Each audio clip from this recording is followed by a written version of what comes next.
It's the winter of 1880, and in the middle of the night, John Stanistreet, the station master at the remote South Australian settlement of Glenrowan, gets woken by a knock at the door. Jumping out of bed and dressing quickly, the door is burst open. Shouting out, he asks, "What's that for? Who are you?" The reply was, "I am Ned Kelly." In the doorway he stood, an imposing figure clad in a long overcoat. Barging in, Kelly pushed the station master back into the bedroom where his wife and children were still in the bed. Kelly ordered John to finish dressing and told him, "You have to come with me and take up the rails. There's a special train coming." Having earlier shot 3 policemen, Ned Kelly and his gang have been storming the area by robbing banks and train stations wearing bush armour. The armour is crudely fashioned from ploughs and other lumps of metal.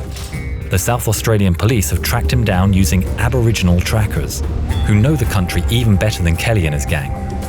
Now a large group of police and trackers are on a train on their way to Glenrowan to get their man.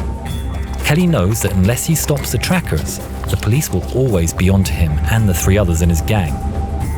Kelly's plan is to pull up the train tracks near a deep precipice and have the train fall to certain disaster.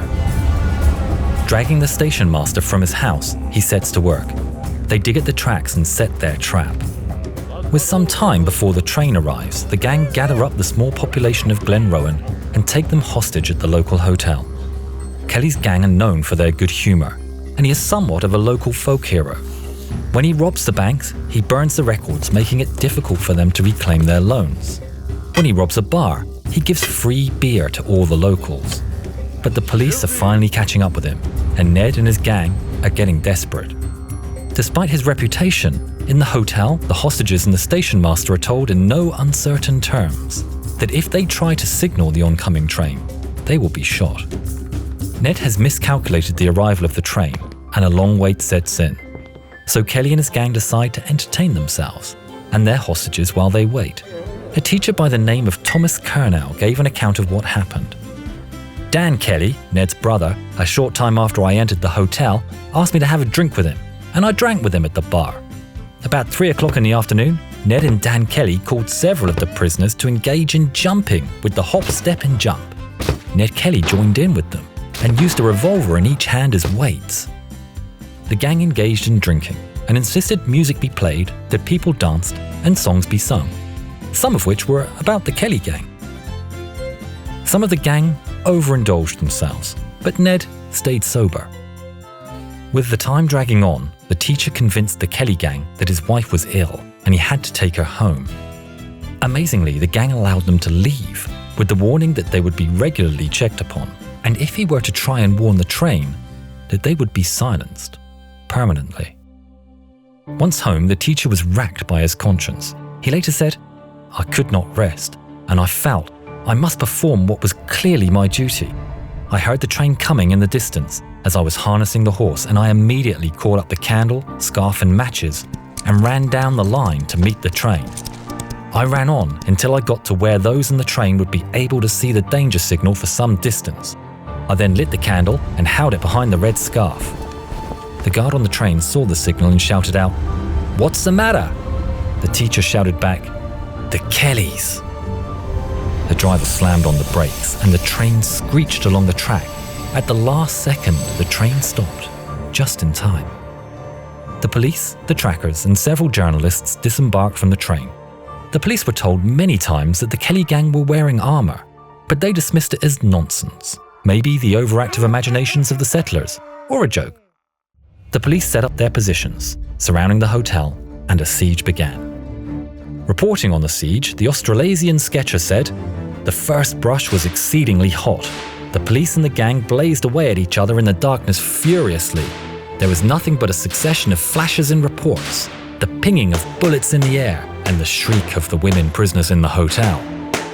The melee continued throughout the night, but the gang were completely outnumbered. In the early morning, Ned decided his best course of action was to try and escape before it got too late. He was spotted by a policeman called Sergeant Steele. Steele had known the Kelly gang for years, and they were bitter enemies. Steele said, "It was then breaking day. I looked around and I saw a man stalking down. I thought he was a black fellow wrapped in a blanket and called on the others to be careful. I then saw him present a revolver and fire at a policeman. The police returned the fire, but to the surprise and incredulity of the police, the bullets had no effect.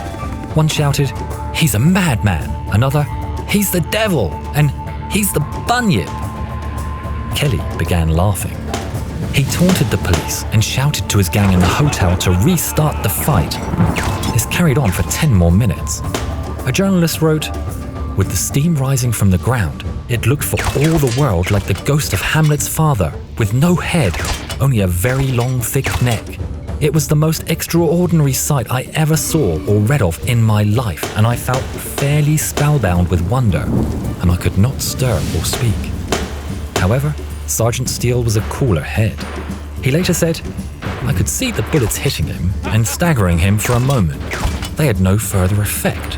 I therefore thought he had armor on and determined to have a close shot at him." Steele aimed at Ned's unprotected legs and caught him with 2 shots. Steele's account continued, "We were in the open and he fell and cried, 'I'm done, I'm done.'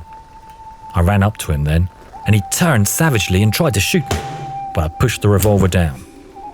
I had a great scuffle with him, but others ran up and his shots had no effect.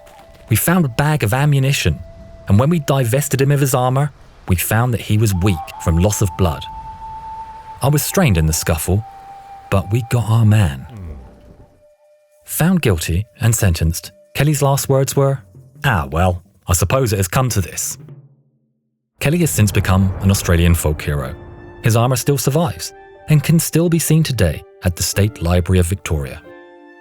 If you like this video, and we hope you do, please consider supporting us on Patreon. We need more patrons to help us make more videos like these. If not, then please subscribe or share this video. Anything you can do to help would be great.